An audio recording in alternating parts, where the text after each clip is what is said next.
So Branson can get pretty expensive when you go there. So we wanted to make a video about the free things to do around Branson, Missouri. Let's go!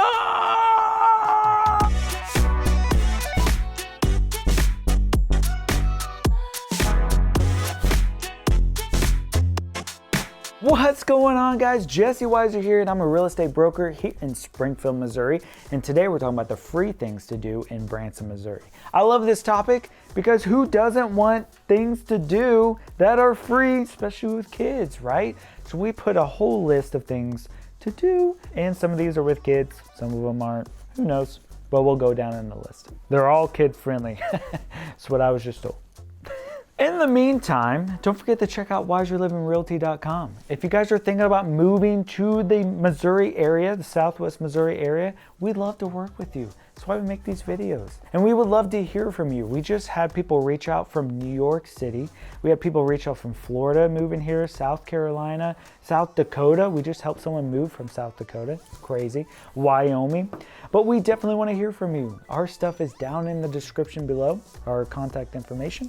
Reach out anytime. We want to hear from you. Even if you're waiting 6 to 12 months to move here, we still want to hear from you. So let's dig into this video. Obviously, one of the biggest advantages in Branson is there's just so much to do. With over 10 million people traveling to Branson every year, it's getting bigger and bigger and bigger. So we can make this video, and then next year, we can make a whole new video of things to do in Branson. So if you want to know the top things to do in Branson, Missouri, don't forget to check out this video right up here. So one of the #1 things to do in Branson, Missouri is go to the Branson Landing.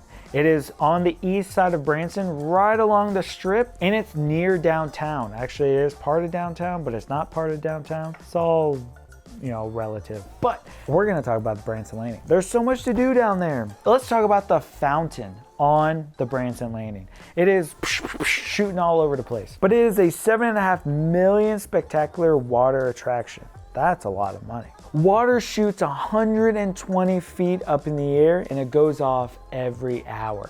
So if you're kind of walking down the Branson Landing, you're like, oh, it's about to start.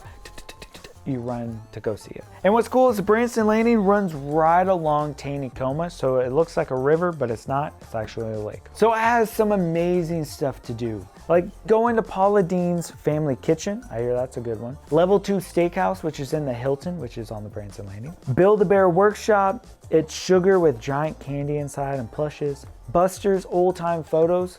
You gotta love doing those old time photos. We did like a Renaissance one time, and I put on, you know, the stuff with the floofy stuff and a hat, and Miranda put on a, what's that thing called? Corset. A corset, whoosh, and it's like, you know what I'm saying, if you can visualize it. It also has mirror maze, indoor corn maze, which I've done, and it's kind of intimidating. You're just like, I wonder where you run into a mirror, and it's like, you feel like such an idiot sometimes. It has Arcade City. This thing is huge. So many games inside there. It also has Andy B's. Andy B's is a bowling alley. It's actually started in Tulsa, Oklahoma. We have one in Springfield, Missouri, which is pretty cool. And then there's one in Branson Landing now. Don't forget the White River Fish House, which is one of my favorite places. It is my favorite place to eat on the Branson Landing. And don't forget the cornbread. You cannot forget that. Amazing stuff right there. Let's take a moment now. I'm like salivating over this cornbread. And there is a Bass Pro Shop, which if you want to go and see the world's largest Bass Pro Shop, that's in Springfield, Missouri, just 45 minutes north of Branson. So what's cool about Bass Pro is you can take the kids in there, they can squish their face up against the aquarium, you know, all the cool stuff. It's just really fun to go inside of Bass Pro with kids. And don't forget the Parakeet Pete's Waterline Zip Line. I've actually never done a zip line before. Next. So the zip line, what I hear, goes over Taneycomo Lake. Just so you're just looking down. Even if you don't go down there and buy anything, it is a lovely walk at night or just like during dusk, where you're overlooking, seeing the fountains and everything. It's actually pretty romantic at times. Also, on the Branson Landing, something kind of cool if you don't want to walk, there is like a little train that drives around for like little kids, but adults can fit in it. And we really enjoy sitting on the back of it and kind of like watching everybody, and watching them walk while we ride. Now, not far by, you have the historic downtown Branson, which is really cool. You have all the old time stuff, like old diners, old cafes, old ice cream, old shops. You have the like $5 and under store. It's just such cool, nostalgic feel downtown Branson. Speaking about the under $5, there's the Dick's 5 and Dime store with souvenirs, gifts, and decor. It has nostalgic and novelty candy, weird flavored soda, very quirky items, and it's the ultimate Branson experience to go check out the Dick's 5. Like, that's a staple in Branson. It's been there for so long. You have to check it out. Also, right next door to Dick's 5 and Dime is the Patricia's Victorian House. It's a Victorian themed store with various items and clothing that feels very old fashioned. It's very pink. Many ladies would probably love this. And don't forget the cafes and the diners down there. There's one called the Branson Cafe, which is Branson's oldest cafe from 1910, before Branson was even a town. How crazy is that? Also, don't forget Clocker's Diner. Whenever you think of, like, whenever they built it, they haven't updated it since whenever it was built. That is Clocker's Diner, which has some pretty cheap food if you want breakfast food. And don't forget to check out the Branson Centennial Museum. It tells all of Branson's history. It's actually good history. You can also walk along the streets or ride Sparky from free downtown trolley with 12 stops. So it's really cool that they have like a free way to get around Branson downtown. And it stops at many places downtown or around the Branson Landing. And also don't forget the Branson Landing in the downtown area does have events like live bands and farmers markets. So if you time it correctly, you can kind of see all that cool stuff. And if you get done there and you want more places to shop, check out the Tanger outlets. If you're in Branson during off season, that's the perfect time to check out Tanger outlets because everything's like 70% off, and that's when we go down there and shop the sales and get all the cool stuff for super cheap. Sometimes you walk in there and it's like, who would ever buy this stuff? But that's what the outlets is about, is they send all the stuff that nobody buys, which is why it's super cheap because it's an outlet store.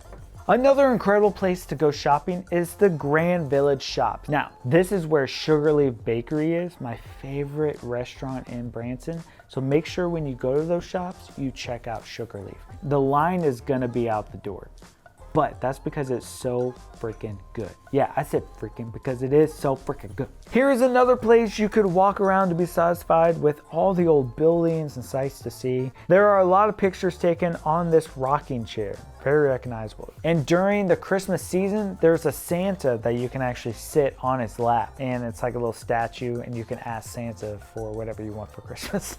There's shops like Kringle's Christmas stores. The entire store is a Christmas store year round. It's super crazy. There's also the tea maze, which is loose leaf tea variations from all over the world. When Miranda goes down to Branson, she makes sure to stop here because she gets her teas. There's also a soap store. Don't forget that place. Has tons of soaps. My wife, Miranda, also stops there and goes there. It's called Lori's Soap Market. Handmade and uses olive oil imported from Greece, 100% pure goat milk, and the sea's gift of bathing sponges. Ooh, fancy. I need to tell my wife to stop shopping there. It's too fancy. There's also Back in Time Toys. Toy store buy and sells vintage and classic toys. Relive some great childhood memories and give your kids and grandchildren some new memories of their own. It's kind of a cool place. Now let's talk about Reflections Art Gallery. All-inducing collection of Thomas Kincaid paintings and signature art. It's an art gallery that's faith-based, which all of Branson is pretty much faith-based. Like, if you think about Branson, it's ran by Christians. There's also a Sunrise Leatherworks. I've been inside this place. It's pretty cool. Everything's leather in there. But it's all homemade leather crafts like belts, wallets, cell phone cases, purses, and money clips and hats. And don't forget Jocks and Socks, which is authentic sports memorabilia, many being signed, so that's kind of cool. Hundreds of men's sports socks, sports jerseys, and a lot more. So let's talk about the Table Rock Lake area, which is basically, there's 3 lakes in the area, but Table Rock Lake is the best known. So we are talking about the east side of Table Rock Lake and a little bit of Taneycomo. So I want to kind of give you geographically the area I'm going to be talking about. So a lot of these are either going to be free or really cheap things to do around the Table Rock and Taneycomo area. The first up is the Table Rock State Park. The State Park Marina has many things for you to do, like renting everything from ski boats to paddle boats, and offers all the supplies you will need for a day on the water, whether it's fishing or skiing. Plenty of picnic areas all around. You can see the Showboat Branson Belle sitting on the water. That is a show on a boat with eating. It's kind of a cool thing to do. There's also hiking or biking next to the Table Rock Dam with incredible views, I might say. There's also a long walking trail that goes up to the Dewey Short Visitor Center. Now let's talk about the Dewey Short Visitor Center, of course. Just leads right into that one. It's a free museum offering 3 stories of interactive displays. A junior ranger program and a 22-minute film explains the purpose and construction of the Table Rock Dam. There's tons of info about the dam, its history, construction, and the power it generates, as well as facts about wildlife in and around all of Table Rock Lake. And it's free. All free.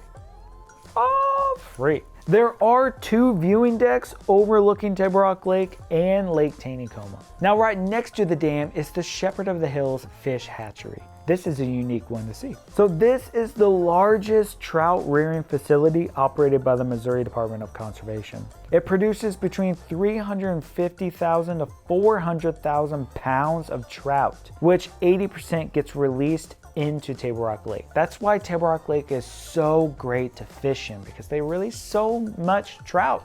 You can see these fish and feed them with quarters. So you stick a quarter in.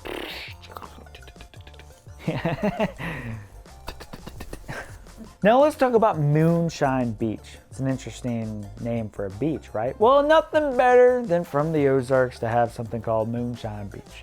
Now, that doesn't mean you can take your moonshine there, but it's a beach that is kind of cool. It's $5 to enter, and it has small, sandy public swimming beach with changing rooms and picnic shelters. Well, that's all we have for you. Right over here are the videos that you can check out. I'd love to see you in those videos. I want to tell you, if you've never heard it before, don't forget, watch for deer. It's the Midwestern way of saying I love you and goodbye.